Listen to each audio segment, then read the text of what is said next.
5n/18 integer అని ఇచ్చాడు.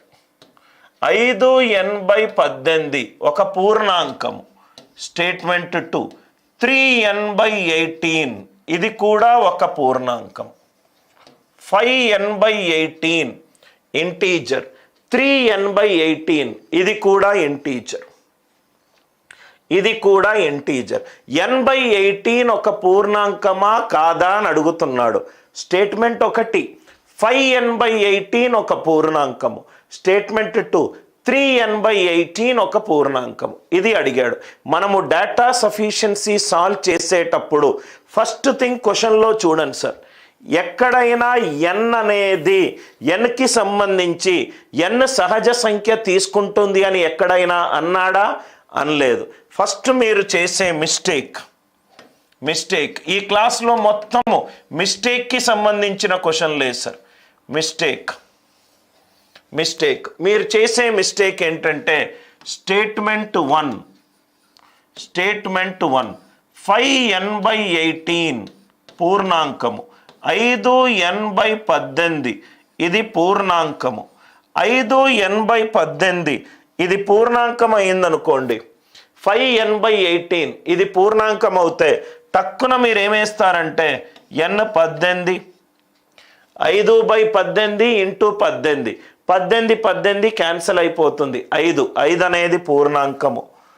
18 ఇది 36, 5/18 ఇంటూ 36 10 అది కూడా పూర్ణాంకము. 54 15 ఇది కూడా పూర్ణాంకం.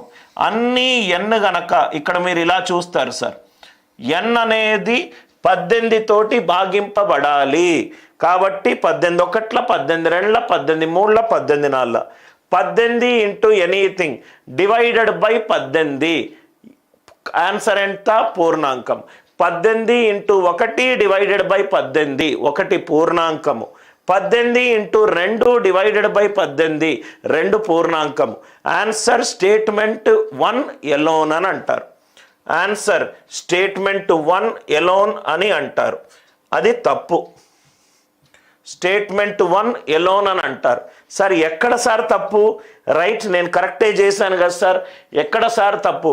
5n/18 పూర్ణాంకం అయినప్పుడు n అనేది 18 తోటి భాగింపబడాలి అని అన్నారు. యాక్చువల్గా ఏంటంటే nకి సంబంధించి ఏమీ ఇవ్వలేదు.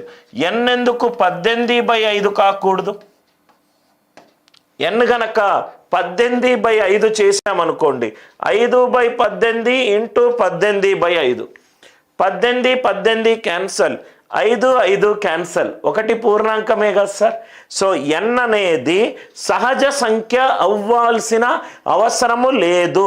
మళ్ళీ మీరు ఈ క్వశ్చన్లో చేసే తప్పేంటంటే ఏమీ ఇవ్వకున్నా కానీ nని మీరు సహజ సంఖ్య అనుకున్నారు. n గురించి ఎక్కడా చెప్పలేదు నేను క్వశ్చన్లో. n/18 పూర్ణాంకమా కాదా అని అడిగాను. 5n/18 పూర్ణాంకము, 3n/18 పూర్ణాంకము. కాబట్టి n 18 యొక్క గుణిజాలు కాకుండా 18/5 కూడా కావచ్చు. 18/5 కాదు సార్, 18/5 కాదు. రైట్, 36/5 కూడా కావచ్చు. 5/18 ఇంటూ 36/5 5 క్యాన్సల్, 18 2 36. 5/18 ఇంటూ 54/5 5 క్యాన్సల్ చేస్తే 18 3s are 54. సో ఇక్కడ మీరు చూడండి సార్, 18/18 రైట్, ఇది పూర్ణాంకము. 36/18 పూర్ణాంకము. ఇవన్నీ పూర్ణాంకాలు తీసుకొస్తున్నాయి. 18/5/18 1/5 పూర్ణాంకం కాదు. 36/5 ఇంటూ 1/18 ఇది కూడా పూర్ణాంకము కాదు. ఇక్కడ అవుతుంది, ఇక్కడ కాట్లేదు. కాబట్టి మిస్టేక్ ఏంటి సార్? No assumption. మళ్ళీ మీరు చేసిన మిస్టేక్ ఏమై ఉండొచ్చు అని అంటే, మీరు మళ్ళీ nని సహజ సంఖ్య అని అనుకొని ఉండొచ్చు. అందరికీ అర్థమవుతుంది కదా సార్? మిస్టేక్, మీరు చేసిన మిస్టేక్స్ని కూడా రాస్తున్నాను. ఇది మిస్టేక్. మరి యాక్చువల్ సొల్యూషన్ ఏంటి? దీని యాక్చువల్ సొల్యూషన్ ఏంటి? సొల్యూషన్. అందుకే డేటా సఫిషియన్సీ ఫండమెంటల్స్ చాలా ఇంపార్టెంట్గా ఉండాలి సార్. రైట్, అర్థం చేసుకోకుండా గజిబిజిగా ప్రాబ్లంలు చేస్తే అన్ని ఆన్సర్లు ఎగిరిపోతాయి. స్టేట్మెంట్ వన్ ఇప్పుడే నేను చెప్పాను సార్. 5n/18 5n/18 పూర్ణాంకము గనక అవుతే 5n/18 పూర్ణాంకము గనక అవుతే n ఏమేం కావచ్చు? 18, 36, 18 యొక్క గుణిజాలు 18/5, 36/5 అండ్ సో ఆన్. అందరూ ఉన్నారు కదా sir? Right, 18, 36, 54 and so on. 18/5, 36/5 and so on. So 18/18 పూర్ణాంకము, 36/18 పూర్ణాంకము, 18/5/18 కాదు. సో స్టేట్మెంట్ 1 అవును కాదు వచ్చింది. స్టేట్మెంట్ 2 ఏముంది సార్? 3n/18 3n/18 ఇది పూర్ణాంకము, అంటే n/r పూర్ణాంకము.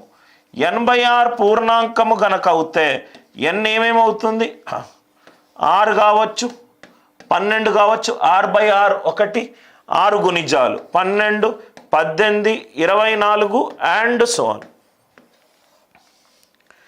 n అనేది 6, 12, 18, 24 అండ్ సో ఆన్. అందరికీ ఈ లాజిక్ అర్థమైంది కదా సార్?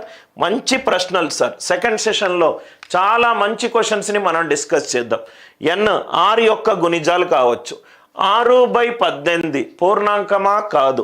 12/18 పూర్ణాంకమా? కాదు. 18/18 పూర్ణాంకమా? అవును.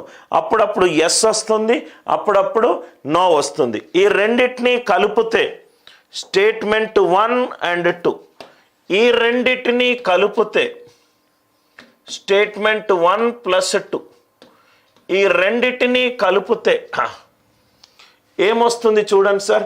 ఈ రెండింటినీ కలిపితే ఇది 18 యొక్క, ఇక్కడ 18 ఉంది, ఇక్కడ 18 ఉంది. కలిపితే నాకు ఏ వాల్యూస్ కామన్గా ఉన్నాయి? 18, 36, 54. అన్నిటికీ /18 ఇంటీజర్. కాబట్టి ఆన్సర్ ఎంత? స్టేట్మెంట్ 1 + 2. స్టేట్మెంట్ 1 + 2 రెండింటినీ చేస్తే గనక ఇక్కడున్న వాల్యూలు, ఇక్కడున్న వాల్యూలు, రెండిటిలోనూ ఉన్న వాల్యూలు కామన్ తీద్దాం. 18 ఉంది, 36 ఉంది, 54 ఉంది. 18, 36, 54. 18 యొక్క గుణిజాలను 18 తోటి డివైడ్ చేస్తే నాకు అన్నీ కూడా పూర్ణాంకాలు వస్తుంది. ఈ క్వశ్చన్లో ఆన్సర్ ఏంటి? స్టేట్మెంట్ 1 + 2.